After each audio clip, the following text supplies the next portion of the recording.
Iraq में सरगर्म मुसल्लह ग्रोहों ने गुज़िश्ता 24 घंटों के दौरान अमरीकी फौजी अड्डों पर दर्जनों हमलों का दावा किया है। इस्लामिक रेजिस्टेंस इन इराक ने एक ही दिन में 23 बड़ी कार्रवाइयों का दावा किया है, जबकि सराया औलिया अल दम ने भी 5 हमलों की जिम्मेदारी कबूल कर ली है।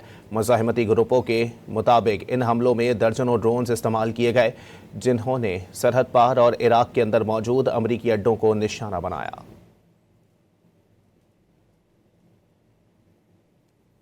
इराक में सरगर्म मुसल्लह ग्रोहों ने गुज़िश्ता 24 घंटों के दौरान अमरीकी फौजी अड्डों पर दर्जनों हमलों का दावा किया है।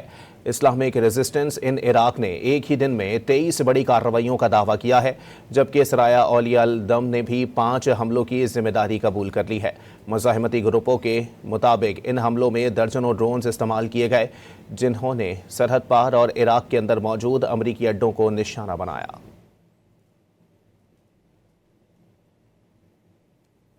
इराक में सरगर्म मुसल्लह ग्रोहों ने गुज़िश्ता 24 घंटों के दौरान अमरीकी फौजी अड्डों पर दर्जनों हमलों का दावा किया है।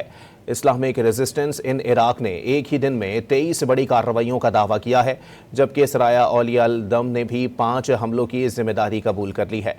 मुज़ाहिमती ग्रुपों के मुताबिक इन हमलों में दर्जनों ड्रोन्स इस्तेमाल किए गए, जिन्होंने सरहद पार और इराक के अंदर मौजूद अमरीकी अड्डों को निशाना बनाया।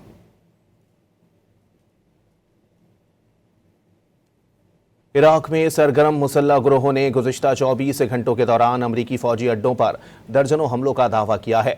इस्लामिक रेजिस्टेंस इन इराक ने एक ही दिन में 23 बड़ी कार्रवाइयों का दावा किया है, जबकि सराया औलिया अल दम ने भी 5 हमलों की जिम्मेदारी कबूल कर ली है। मुज़ाहिमती ग्रुपों के मुताबिक इन हमलों में दर्जनों ड्रोन्स इस्तेमाल किए गए, जिन्होंने सरहद पार और इराक के अंदर मौजूद अमरीकी अड्डों को निशाना बनाया।